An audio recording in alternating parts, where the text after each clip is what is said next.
Hello everyone and welcome back to my channel. My name is Bree, and from her home kitchen area, or in the capital of Panem, we have my co-writer, my partner in crime, Caitlin. Hi Caitlin. Hi, how are you? Missing your face very much. Agreed. Very much agreed. Yeah, it is tragic, but I'm hopefully we will be reuniting very, very soon. So it's on the horizon. I hope so. Possibly this weekend.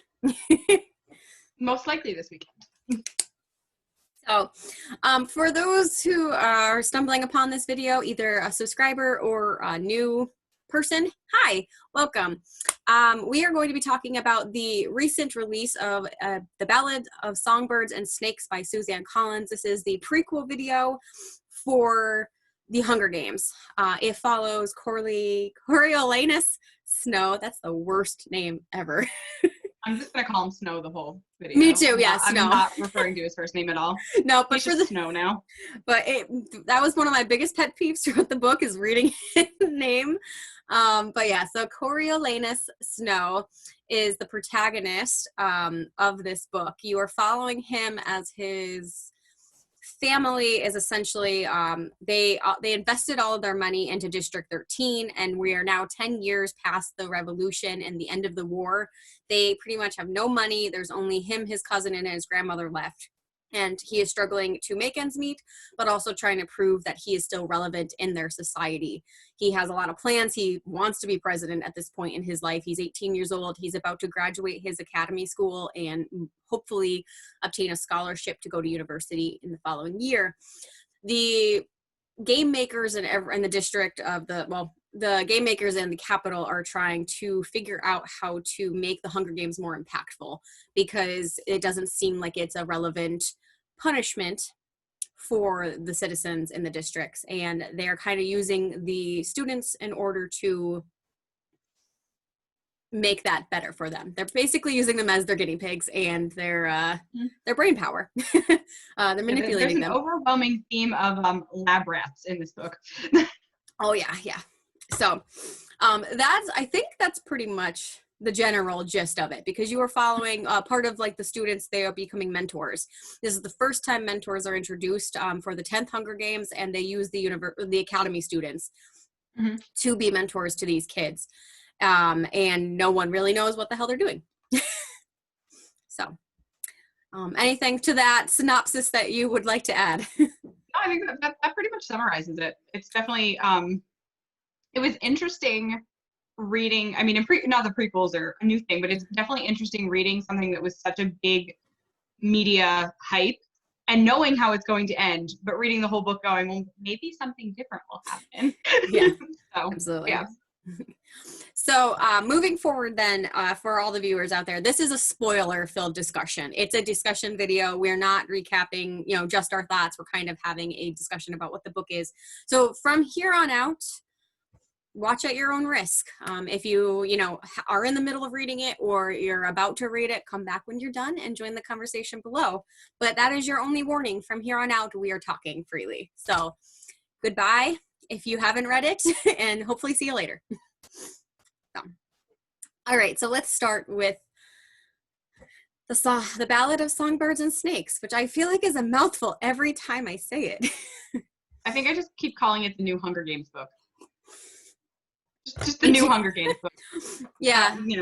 Yeah, I mean, most of the time I might just refer to it as the ballad, because I feel like that's just easier. Because otherwise, no, definitely. I keep wanting to say the song of snakes and birds. I think I actually referred to it as the song to someone too. Yeah. But name aside, I will start there, because I love how the name ties in, because honestly, I had no idea.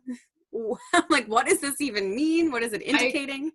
I definitely agree. I think that the name worked really well with the individual story. Mm-hmm. There's definitely themes of like that songbird and the snake coming back all throughout the whole book. Mm-hmm. But it also does kind of still like connect with the original series, because obviously Mockingjay, Songbird, I really do think it was a clever name that kind of gave it its own identity, but also tied it in with the original series. And I feel like now I can't remember, even though I just reread the series for the first time, is Snow considered like a snake, like a couple times? Yes. Well, I mean, I do know that with the original series, his like underlying plot is always his poison, which Yeah. snakes kind of, that would be, I would Yeah, say. and that's kind of what I was thinking. And I mean, obviously the poison does play, well, a Heavy different role. poison. It does play a heavy Yes. role. Absolutely. Yeah. So, and I want to table that because I think that would be like more of my end point of things that like I was surprised didn't happen in the book. But yeah, so. Yeah, definitely. So the one thing that I will say throughout the entire book, and we briefly talked about this, but I think Suzanne Collins is a genius. I not only love how she writes her books, but I just love the like the message. Like she has a clear message, and it's kind of like there's an agenda there. Like it's a dystopian about war and how war impacts people, how it changes their behaviors, how it traumatizes people, how it can completely demolish societies. Yep. And I mean, I know we talked about this, that, you know, in the simplest of words, I just very much vibe with her style of writing. I think that part of the reason is that she is a good writer. And, you know, not that there's not pretty phrases and like very poetic things that she gives to you, but I feel like a lot of the poetry in her books is created by setting the scene and creating the environment. You know, you very much get the feeling of that juxtaposition between the capital and the districts in this book. And she does it very like effortlessly, where you don't feel like it's bogged down, you don't feel like it really drags at all. It just kind of goes from one thing to the other, and like you're just kind of left sitting there with all of these horrific things that happened and a very, very clear message that like I don't think I lost her message the whole book. No. And also like, and then that I would say that leads me to of, you know, the gray people and gray morality. Yeah. I think like so often when we're watching, especially with young adults, I will say, I just, you know, read The Court of Miracles earlier this month as well with a very gray main character. And I feel like young adults, you almost always know that they're going to pick a side. Like they're not going to be fully gray. Yep. And I was kind of baffled that, you know, and she got me there at the end of the book. I'm like, oh, he's going to turn it all around. Yeah. Well, and that's what you're expecting usually is a redemption arc. I mean, yeah. That is young adult. There's usually a redemption arc. And as you're reading this, like if you hadn't told me this was the Hunger Games prequel, I would have read this the whole time going, this kid's going to turn it around and he's going to be fine. Because you can still be a morally great character, but once your motivations become something that's good, you start that redemption arc. And there are multiple times throughout this book that you're just like, okay, but he might be okay. And then like in the back of your mind, you're like, no, this is President Snow. Yeah. Like, you know that he becomes the villain. You know that it's going to happen. But, you know, I just think that I feel like the overwhelming arc of the book is these children that are tossed into a war they didn't start. Exactly. Like they're being asked to be soldiers in a war they didn't enlist for. And it shapes all of them very differently because you do have characters that are also very gray that are participating in this horrific event, but they make different choices than him. And they're such a large scale. And I think that's the beauty of the side characters and why, again, I credit Suzanne Collins, like without giving them a ton of screen time, she was able to flesh them out because there's so many varieties of how people will deal with stuff. I mean, I just, the one part that stood out to me, and I actually had pointed it out to you before you even got to it, was when one of the tributes dies and the reporter compares their loyalty to a dog or a pet. I don't remember if it was dog or a pet. And both. Their mentor, their mentor literally says, no, like a person. And that was just, it was this juxtaposition of Snow still kind of going on this path where he agreed with the Capitol and he agreed with the Hunger Games. But there was this other person that kind of had gone through similar things to him, like was in the same social circle as him, and obviously thought the games were wrong. And it was just weird how it just beautifully came together how differently little things in your life can change your path. Absolutely. And change how you become as a person.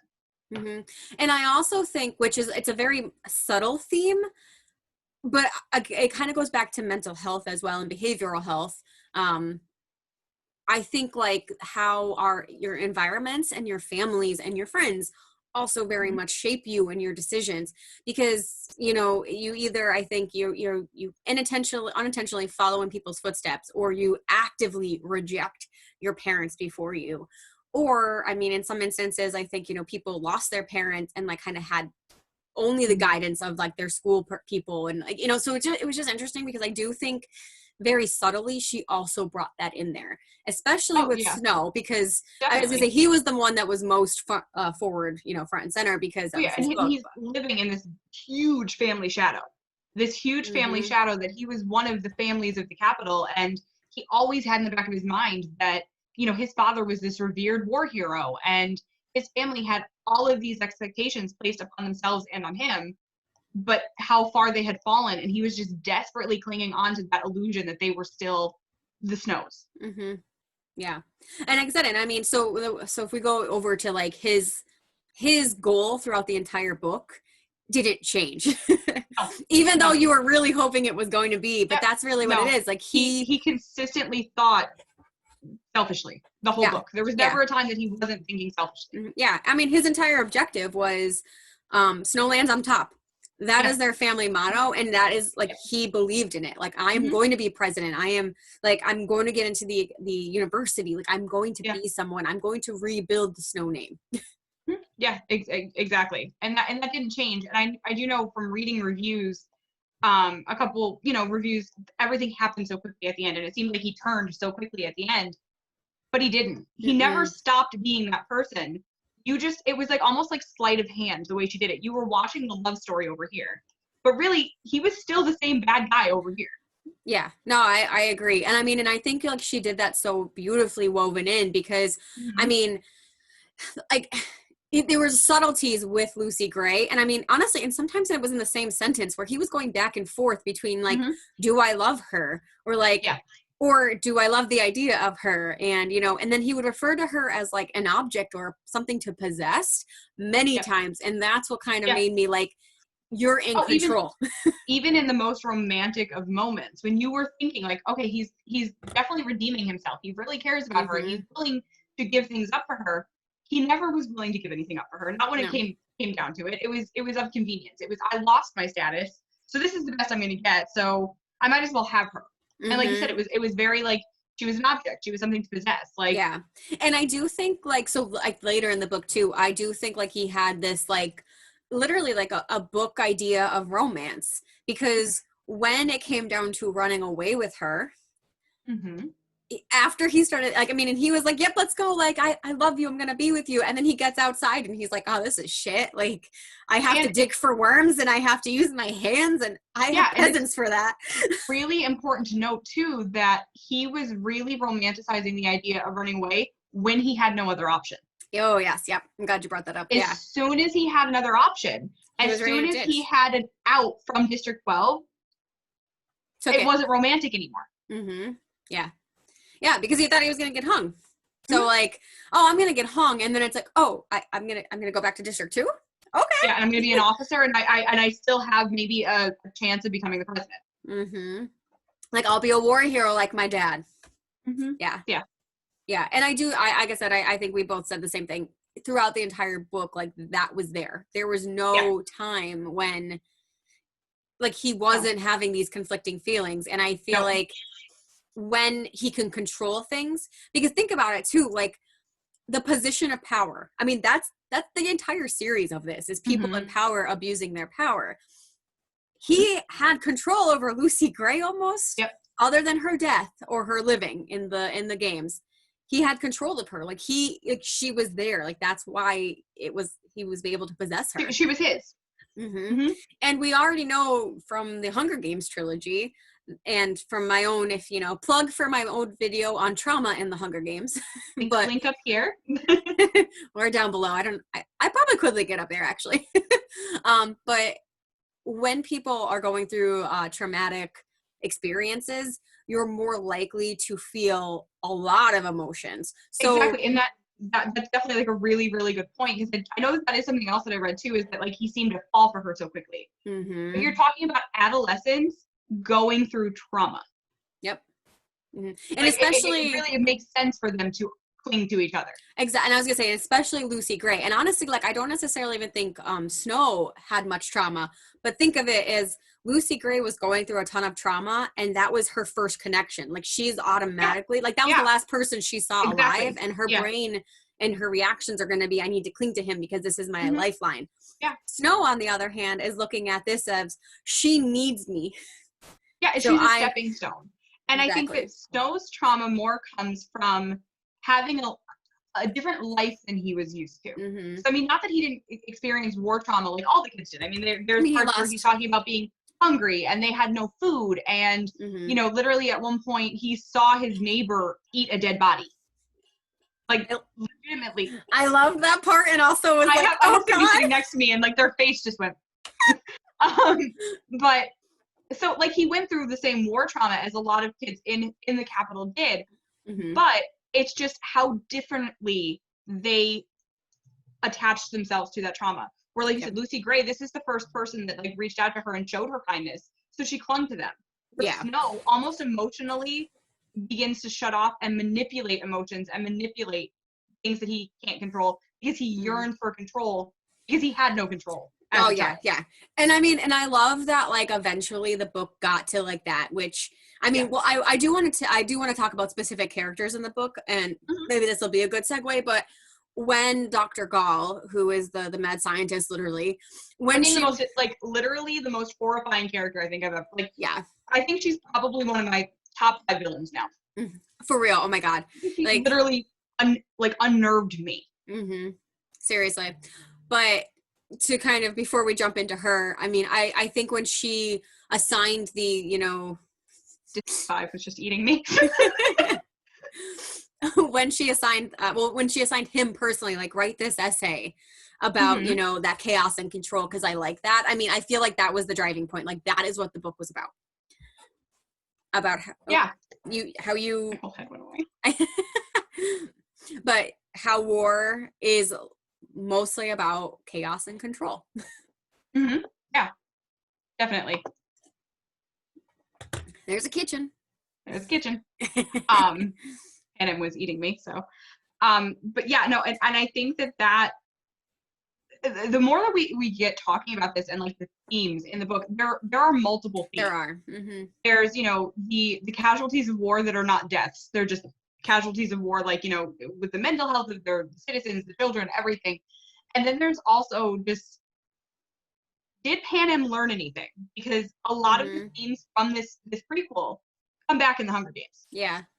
You know, I mean, and Dr. Gall's whole thing is that people at their core, survival means more to them than empathy or helping anyone else out. If you have a gun to your head and your out is to kill that other person, you're going to kill that other person. Yeah. Because most people, well, and that's kind of her point, right? Like most people will fend for themselves. Yes. But the thing, and I think part of the point too is that like Dr. Gall was like the extreme view of that like people are not going to be good. Like they're innately animalistic. So when people prove her wrong, it's almost like we have to eliminate them because they are not they're not the exceptions. Like we can't, and that literally is a theme in the Hunger Games. It is. Yeah. Because, you know, Katniss and Peeta, they kind of outmaneuver that formula. They do. By falling in love in the games, they outmaneuver that formula of, we haven't evolved so much past animals that we won't just kill each other if given the choice. Yeah. No, I agree. So I also like that though. There's a lot of comparisons to like each book. So yeah, and that was something too that I noticed even in the arena. She had mirrors of the original series where you had, you know, the kind of protector big guy that just kind of didn't engage with anyone and just kind of wandered around the whole time. Where what was it? Fresh, the first game with Rue. Yes. Yeah. And then in this one, you had the other District 12 tribute. I can't think of his name now. Jessup. Yep, Jessup. Very, very similar. I remember that name. Yes, very, very similar, where he just kind of didn't really engage. He just, you could tell, was almost like silently protesting what was being done to him. And then you had like the careers, and you had, so like there were even mirrors of the tributes in this one, but not done so that like you just kind of felt like she ripped it. It was just kind of like given this scenario, people react in a similar way. Absolutely, yeah. So So let's talk about just like I guess some of like the plot itself. So I was actually and not that like so the Hunger Games is relatively dark.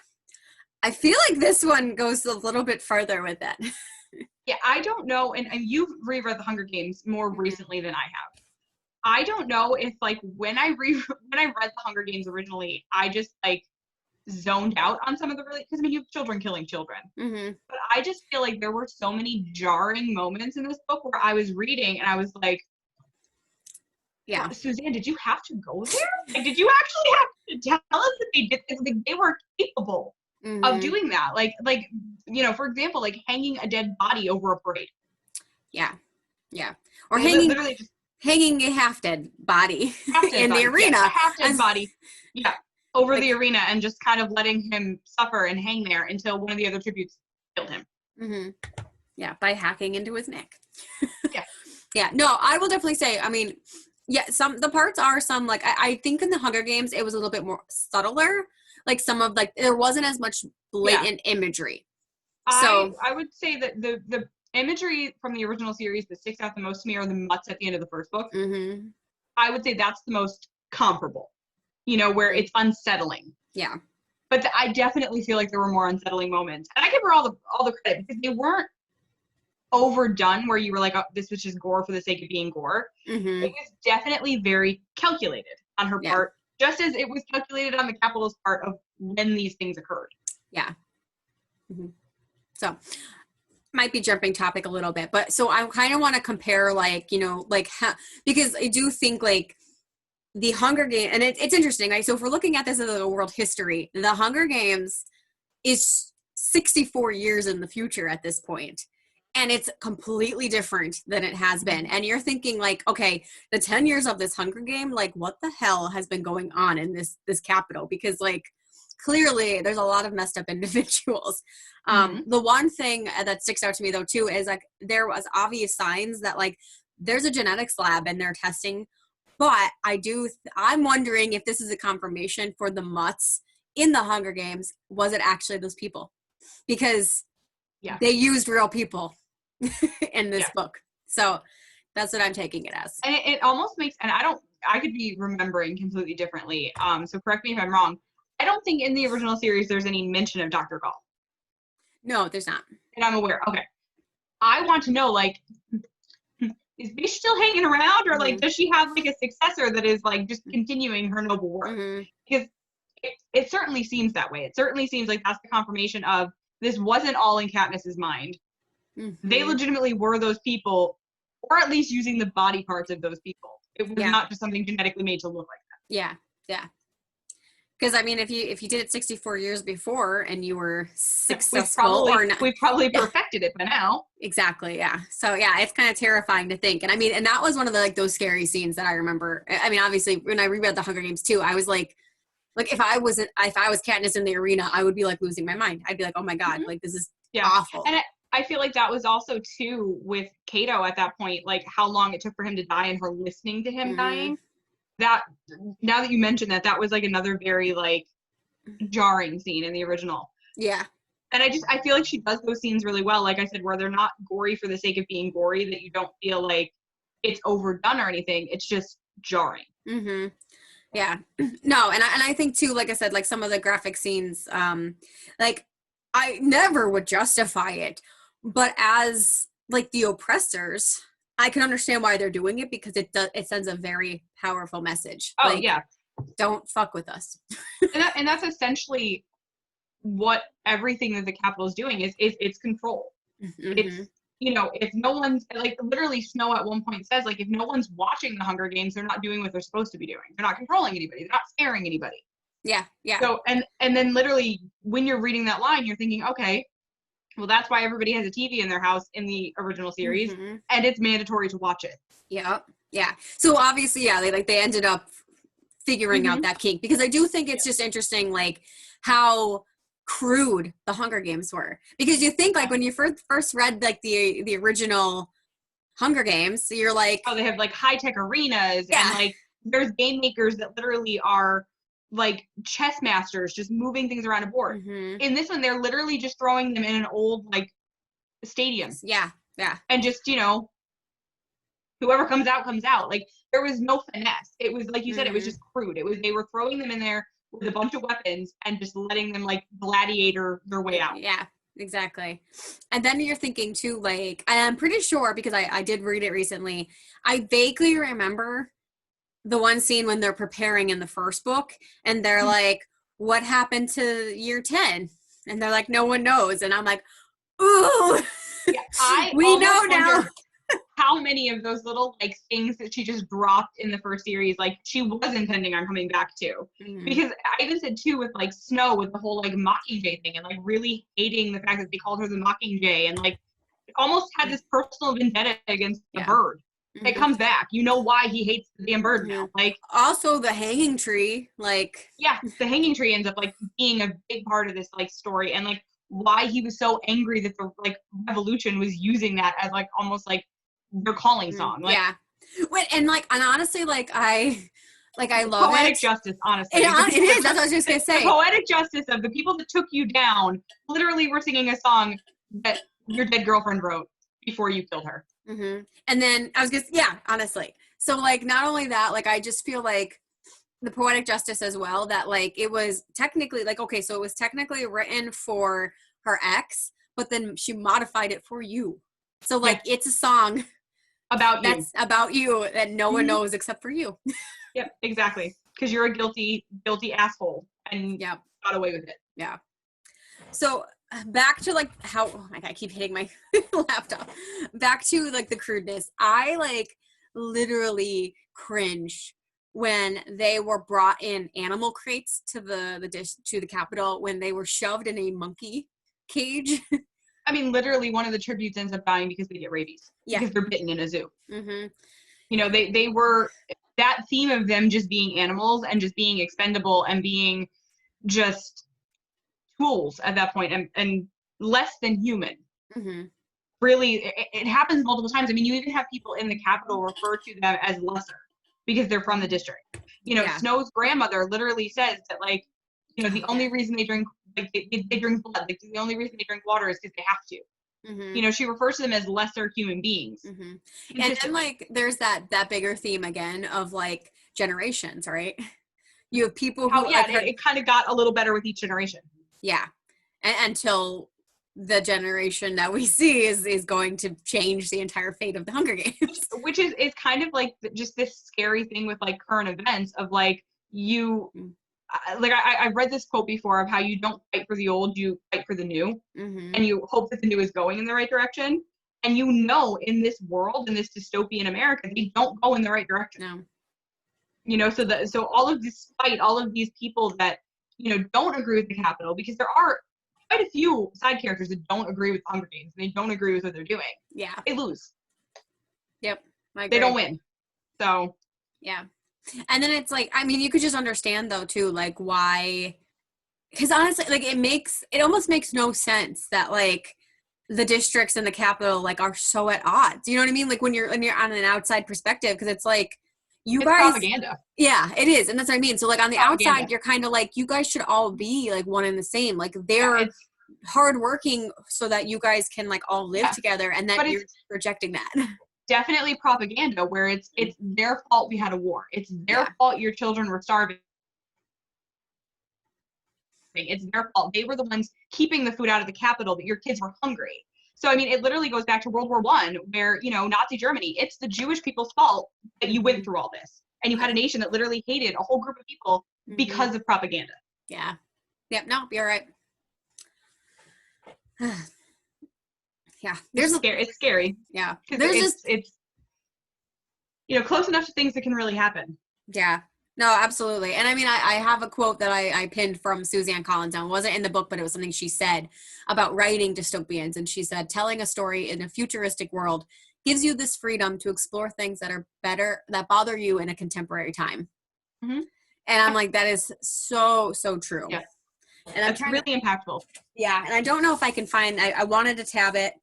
And I probably should have, but there was a quote that just like really hit me when I was reading it this weekend too, because I'm like, oof, like that is just so so spot on. But it was basically about like, you know, how do like about the rebels, but it was like how, you know, don't these rebels understand that fighting back with hate isn't going to solve anything. And I think I'm like that goes both ways. Like hate perpetuates hate. You're not going to change anything if that's all people are seeing. And as a therapist in me, would we say, right, you're modeling for all these other your generation. So what are you modeling? That this is the way of life. Mm-hmm. Yeah. And I mean, and it just, it comes back to too, I mean, that whole like generational trauma of like, you know, you want to heal in your own generation what the generations before you couldn't. Yeah. And, you know, it just, it really, it was almost, like I said, with the current events and everything going on in the world, it's almost sad to watch the protagonist not do that. Yeah. You know, he definitely, like, granted, on a surface level in the beginning of the book, you know, his grandmother is very prejudiced against these people. And at first you're kind of like, oh no, I don't think he thinks as badly. Also thinks of them as lesser and thinks of them as something that can be controlled. Mm-hmm. Telling me my internet connection isn't stable. Yeah, you were glitching a little bit on me. I was gonna say, so you were glitching on me, so I'm like, I don't know whose it is, but then it told me it was me, so sorry. But all right, so I'll turn it over to you for a little bit. I know you have notes, you're prepared, so We did cover a lot of what I had notes on was the like the gray characters, and you know, normally it being either a redemption arc or becoming a villain. And I just think in this I don't think you get that they go to a villain very often. You know, unless they're a secondary character. It's usually not the protagonist. Yeah.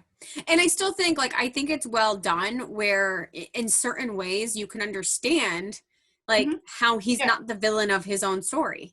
That he's trying to create this control to keep people safe. But no, his justification of his actions is done really well. Because it makes sense for his character development as to why he's using those justifications. Yeah. But I mean, honestly, like I was trying to like brainstorm this morning, the only other book I can think of where the protagonist stayed morally gray and was arguably almost an antagonist in the series at certain points. And the only one I could think of was like Scott Westerfield's The Uglies, where Tally Youngblood, like, she's morally gray the whole time. And there's times that you literally hate her even as a protagonist because she makes decisions, like, she's manipulated a lot more than Snow was.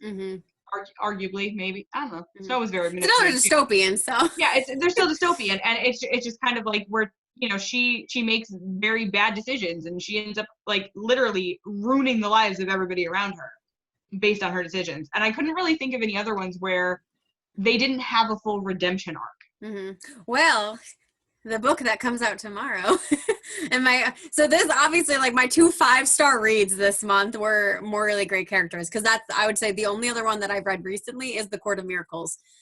She makes, I have that one pre-ordered. I'm so excited. I can't wait for you to read that one. Maybe we can have another discussion.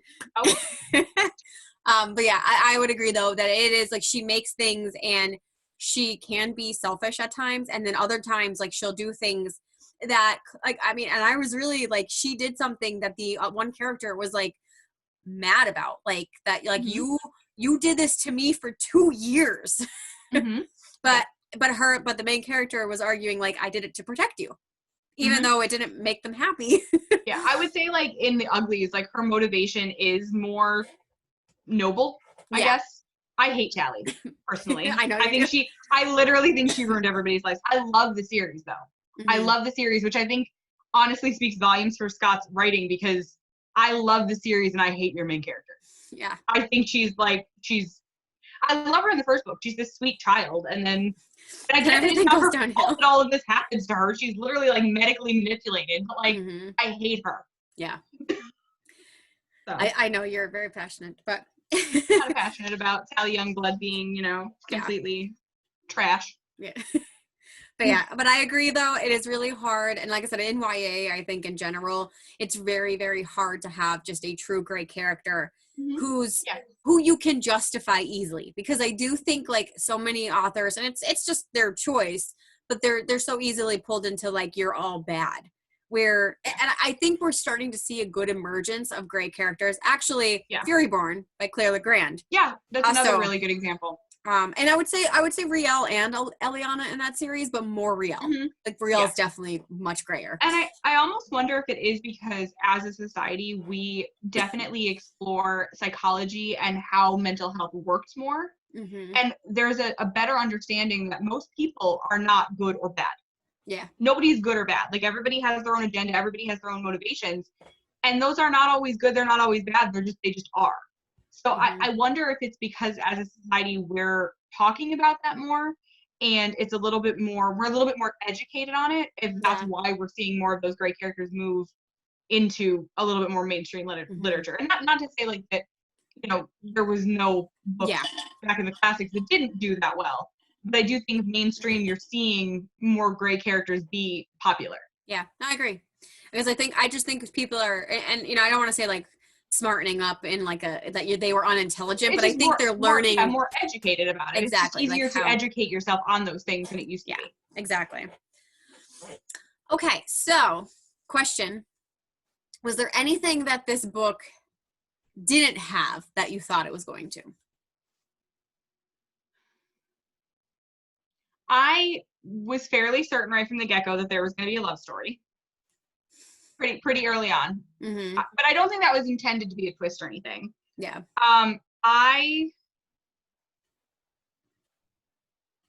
Not off the top of my head. Okay, so I'll jump in because the one thing that maybe it'll spur something to me. Well, so he has this, I can understand where the jump might be, but I was really shocked that not once did he poison anyone. Like I thought for sure his first he was gonna agree on this. The first person he killed he would poison. Yeah. Or like honestly, like I thought it was gonna be Dr. Gall. Like I thought he was gonna slip her something of poison. I think that I thought he was going to unintentionally poison somebody. Like unintentionally, almost kind of like like the berries in the original series. Like he was going to unintentionally give somebody something. And then realize how useful it is. Yeah. I guess technically, he did. At the end, it was Dean Highbottom. He did technically. But like I thought it was going to be Dr. Gall, and I thought it was going to happen earlier. I mean, kind of like how you said too, like almost like maybe it was unintentional, and then he saw the benefits of it. Yeah. But I was kind of expecting like him and his hatred for Dr. Gall to like use her snakes against her. It was very weird though, and I'm kind of like glad that he didn't kill Gall because I do think that there was this very weird relationship where he hated her, and he was very afraid of her, but he also like admired her in a really strange way. So I do think that like it was kind of it was just a weird, strange. And like I said, Gall honestly probably one of my top 5 villains because she's terrifying. Yeah. And I think the terrifying part of that is how absolute she was in her beliefs. Yes. Very absolute. And she was a very absolute unhinged person. And, I mean, it's a dangerous we always combination. we always kind of like joke that like, nobody likes to mess with crazy, but that's what it was. Like she was crazy and so absolute in her beliefs, but also like she almost left you a little bit unbalanced where you couldn't tell where it was a character and like her being a game over maker. the top. Yeah. Over the top, or if she actually was that unhinged, because there's at one point she's doing an interview on TV and he says she speaks completely fine. Like there's no sign of madness. And you're just like, is she actually mad or is that just a useful ploy with what her job is? Yeah.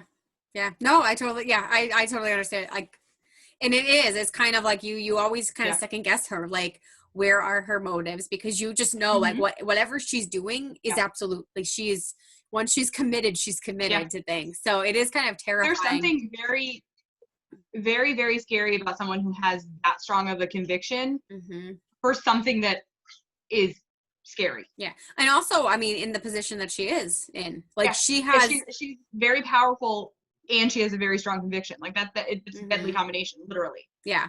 Like the confidence is, I think that's how she gets away with so much. Like that she is like undeniably confident in what she's doing, and she's overpowering. Yeah. Like, even I think at one point, like, Dean Highbottom like makes a comment to her, and she's just like silences him, and you're like, oh God.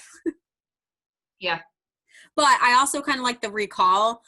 I mean, I still think Dean Highbottom does remind me of Snape a little bit. I get that, I guess. Yeah.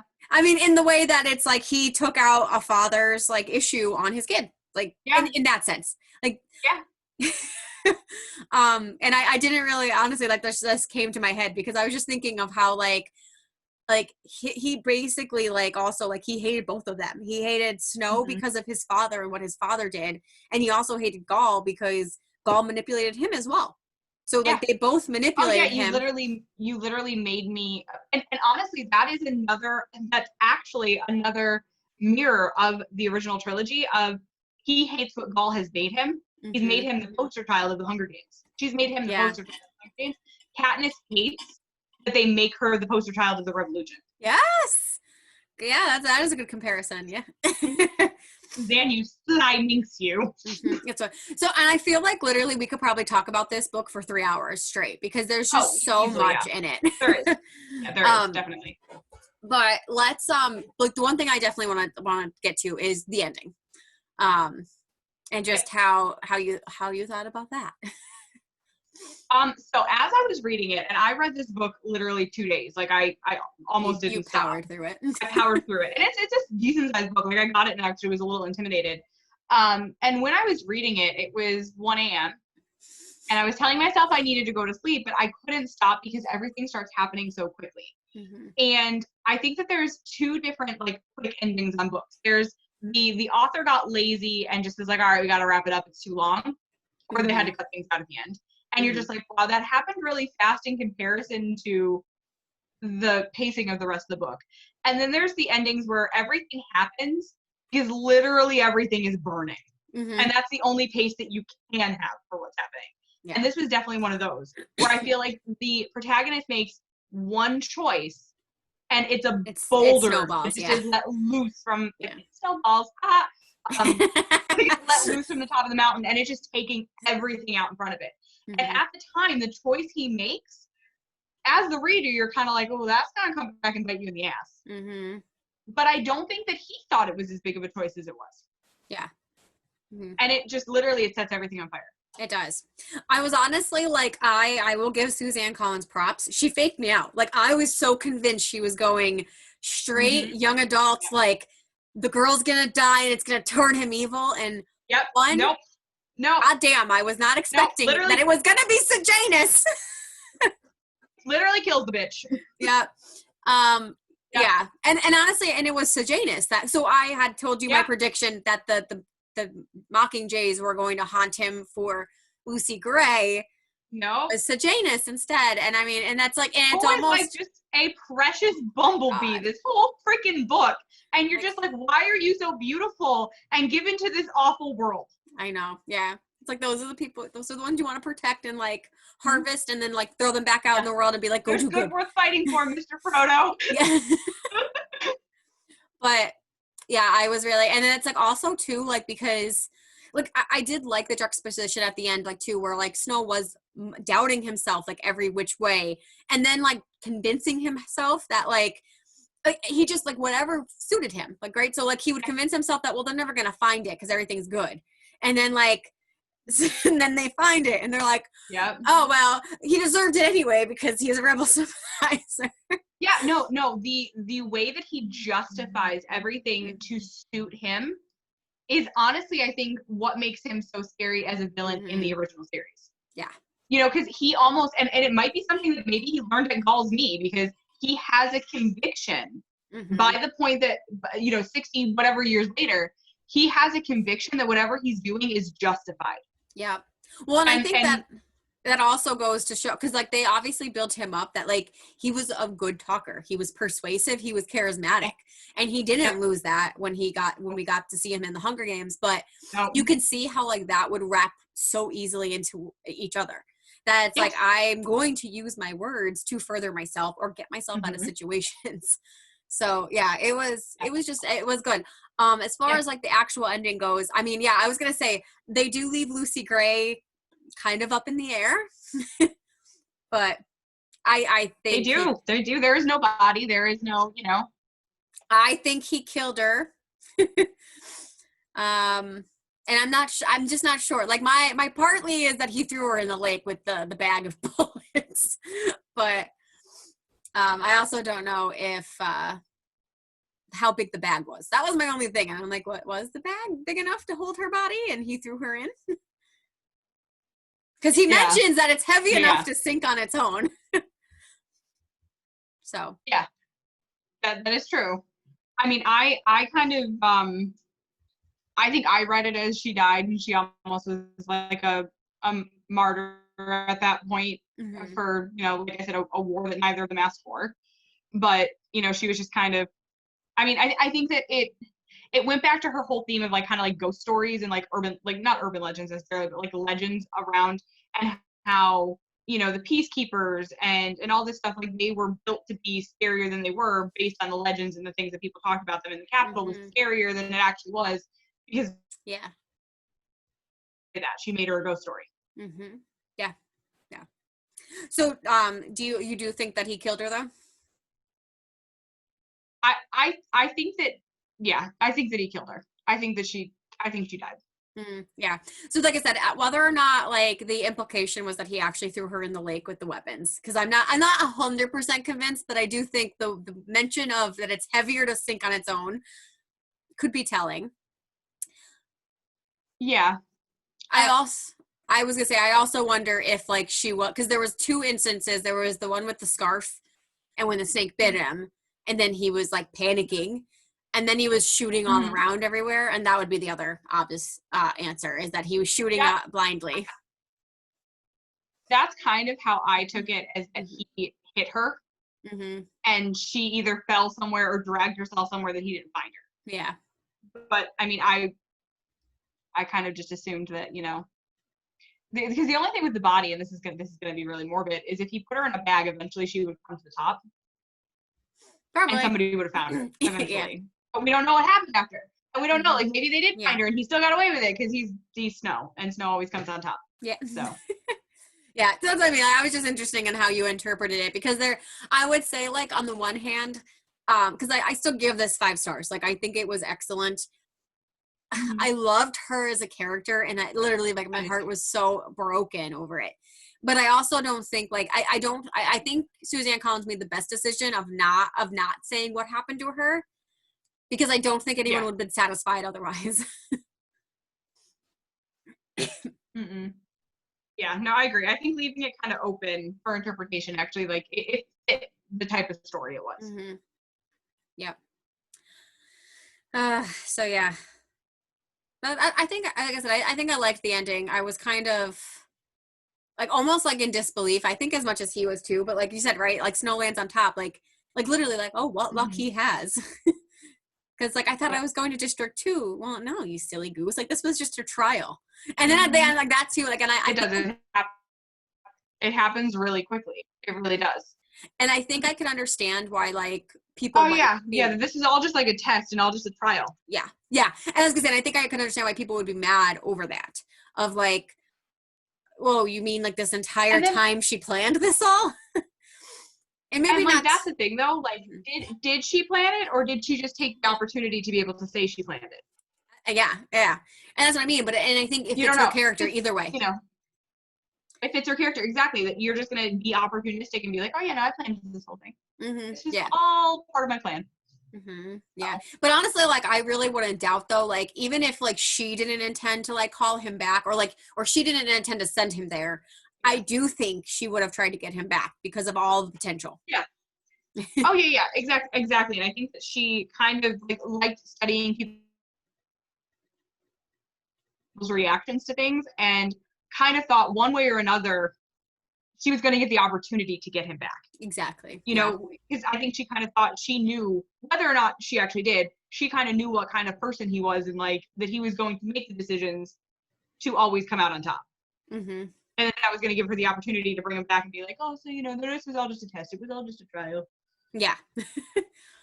Yeah. So no, I think, like I said, I can understand why people might be disappointed in the ending. Because I would definitely say, like, not that it, like, I would still argue that even like the last 100 pages, while it's fast, like, I think it's really the last like 2 chapters that are like boom, boom, and then the epilogue. Because like literally, like, you go from like possibly murdering your best friend, your girlfriend, and then getting shipped off because you're taking the next opportunity train to being reinstated into the university. And you know what I mean? So that happened really quickly. And I think for some people, like literally stuff just happens. Yeah. I just think people, I can understand why they would be disappointed, because it's hard, because I don't think it's a cop out. I just think if it depends on how you're looking at both of their characters, both Dr. Gall and Snow, because I feel like it fits their characters extremely well.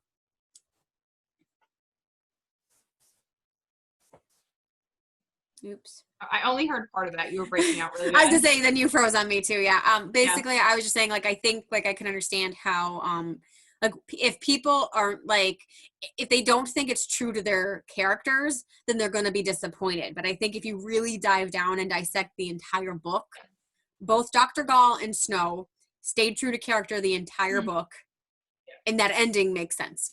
Yeah, definitely. Was it a happy ending? I would, no. Do I want Lucy Gray alive and kicking it? I know. That's what I mean. Like, and that's why in my head, she ran away. I know. And she got up to Canada, and she's fine. Because Canada is always where it's safe. Yeah. Oh, so speaking of Canada, let's get into this shit. Okay. So, so this is the thing. So I always. Okay, I really wish I could show Maggie's face next to me, because speaking of Canada, I'm like, that segue apparently just threw her right off.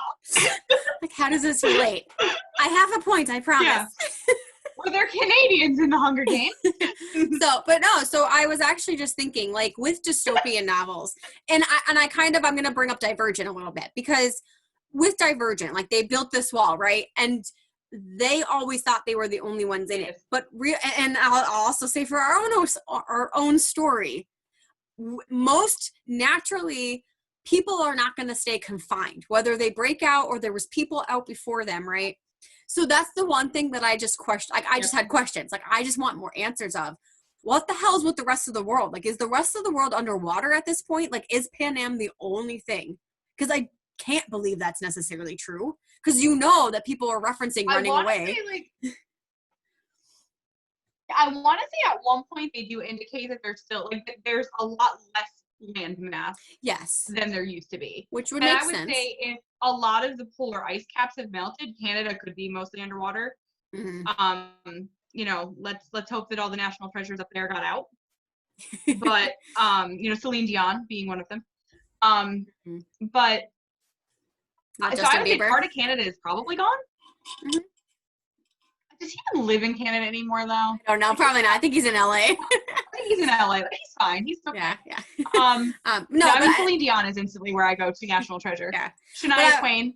I was gonna say, the only one that I could think of off the top of my head is Lights. And she's not like she's popular, but she's not like someone who would immediately come to mind for anyone else but me. No.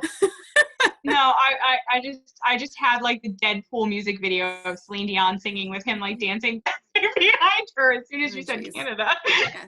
All right. Well, so no, I agree. Like, I do think, like, obviously the dynamic of like the shape of the world would change, but like, I just feel like, what happened to the rest of the world? And I think that's a solid question too. And I mean, it's that argument of, would other countries get involved? Yes, and that's where I was getting to.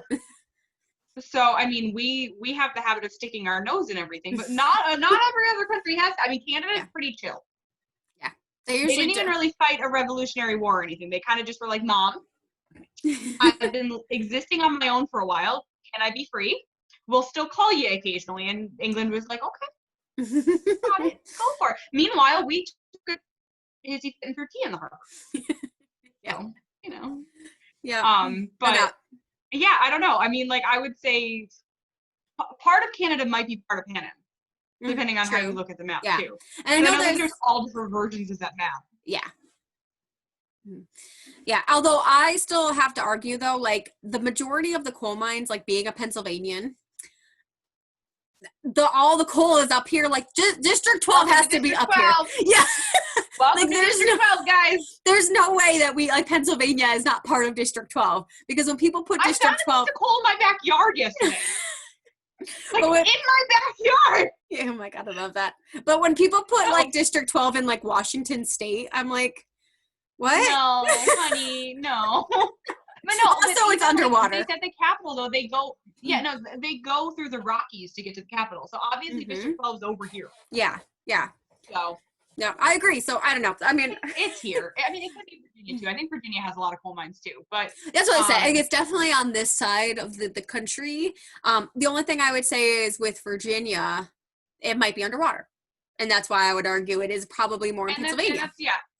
I would say Pennsylvania. I mean, maybe not our part of Pennsylvania. Maybe we're underwater. Yeah. But definitely the western part of Pennsylvania. Mm-hmm. Like, that's what we're known for. Oh my God, we could have beachfront property. Yay! Don't judge me, Maggie. But anyway, so that's really the only question, though, coming property back to values in northeastern Pennsylvania skyrocket. No, actually, New Jersey underwater. North Pan Am now. But that was North really the only question that I actually had, because I had it like during my rereading as well, of just like you said, would other countries intervene if they? I think arguably, even if the ice caps melted, there would still be enough land that there'd be some people. And if they're also just devastated and they don't have the manpower to even intervene. Mm-hmm, yeah, and then I also wonder too, would shit like this be happening elsewhere then? Like, is there maybe not the same thing as the Hunger Games, but are there? I would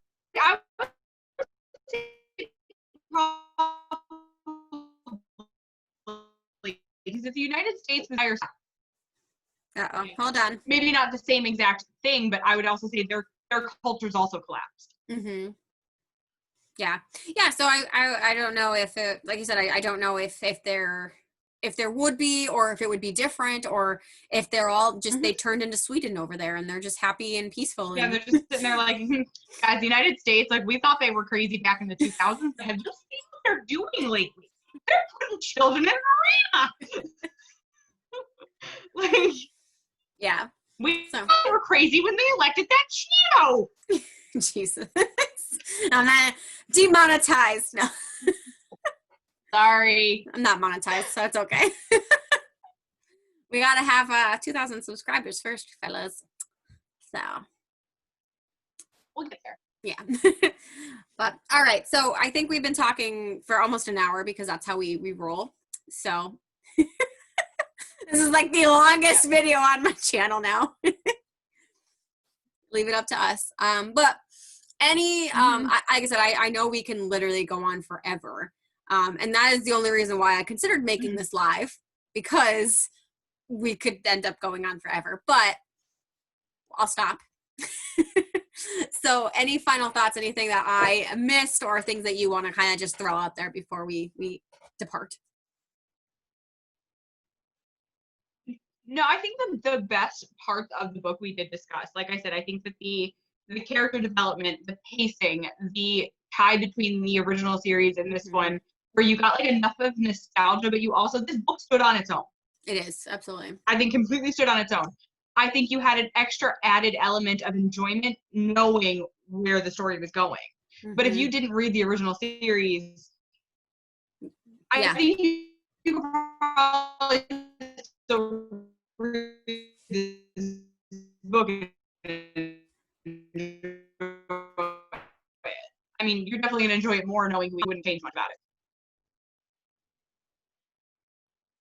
You froze for a second, so I just wanted to make sure that you were done talking. No, not your fault. It's probably my internet. Yeah. I can't tell, I'm good. Oh, jeez. You're freezing again. I honestly think it's the witching hour. Like, when I start doing Zoom this late at night, my internet just shuts down. So, but no, I agree though. I think, can you hear me, or are you just making faces? I was hoping I got frozen like that. Oh my God. Nope, you're just making faces. So, but yeah, so I agree. I think it's a really solid book. I also think, like, for me, like I said, nostalgia based. I like getting a glimpse of the world, and also, like, it's almost weird that you're like, wow, I'm so glad they had it so much easier come 74th Hunger Games, because you're like, geez, like you could just imagine like how much better. And I think it made more of a justification. Oh, that was the other topic that I wanted to touch on, because I think like you almost like, you know, because you were expecting, well, at least I was like, you know, okay, we have all this glitz and glam of like the 60 or the 74th Hunger Games when Katniss Everdeen gets picked, and you kind of know what's happening. We're expecting it to be a pageantry, and it wasn't. Yes. So just thinking now, right? Back in like from Hunger Games 1 through 10, when no one has a TV and it's not mandatory, your families have no idea what you're suffering through. And but then at the same time, you're almost like, maybe it's probably better, because now then watching your children die. They just disappear and they don't come home. Yeah. Yeah, but they like, just don't come home, where, you know, years and years later, they make you watch it. They created a pageantry purely to torture and terrify and keep their population submissive. Yeah. Yeah. And like, obviously, like there is some like cruelness to the fact that like their kids are just getting taken and then they're being like literally tortured before they even go into the arena. Like they're being starved. They're being they weren't possibly bitten and poisoned and tortured and just treated inhumanely up until they go into the arena. And no wonder they don't even have a fighting chance, because then they're being and they really didn't even seem to care when the tributes died before they got to the arena. Oh my God, I know. And I was just like, they have 14 people left. What? Yep. So yeah, no, it was just, it was interesting. And like, I think that really like killed me, of like how just like, it was really just shocking. And also like, again, if you look at someone as lesser and you're going to treat them as lesser, it makes sense. But it's just, it was like horrifying to think that like, at least if I was a parent, right, like in the 74th Hunger Games versus the 10th, I would say, all right, at least, you know, my child's last days at least are going to be pampered and like treated the best that they are. Yeah, and also they had a reward. Exactly. When they came back, you know, your district got fed, you got a home and everything. You had something to kind of fight for. Literally the only thing you were fighting for in these was to go home. Yeah. You got nothing else out of it. And I think, and that's obviously the fatal flaw that they ended up changing the face of the Hunger Games, is because the districts aren't seeing this, and there's literally no reward for being complicit. Like, what's to say that, you know, like, you're just taking our children, we're going to rise up again immediately. And I think that's why they ended up getting so many years out of the Hunger Games in that sense, because like they didn't know how to act.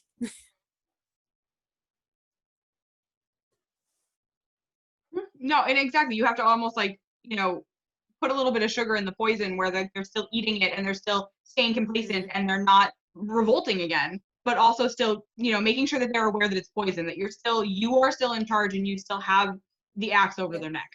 Exactly. Okay, Snow. All right. Well, that'll be my next cosplay. I'll have a little bit of blood coming out of my mouth. Get like a really like overdone wig. But I want to be like sexy Snow. Jesus Christ. With like a cane. Possibly a monocle. A snake-headed cane? Oh, definitely. Don't get to me like that. Jesus. All right. Well, this was the one that wants to be sexy Jorgen, so I mean. All right. Well, on that note, all right. So for viewers, on that note, for any viewers who have made it through this far, because this was a doozy, I hope you enjoyed our discussion, and I would love to know your thoughts down below. Otherwise, I mean, it sounds like me and Caitlin might have another book discussion at the end of June, at least, or sometime in the near future. Maybe it'll be an extra special treat. Because there's quite a few. I mean, we're always on the hunt for new books, but I kind of like sharing our thoughts on the internet. And maybe next one will be live instead. We'll find out. But anyway, I'm going to part here, and I hope that everyone, like I said, if you made it this far, congratulations. And I hope you come back for my next video. So until next time, I'll see you then. Bye. Bye.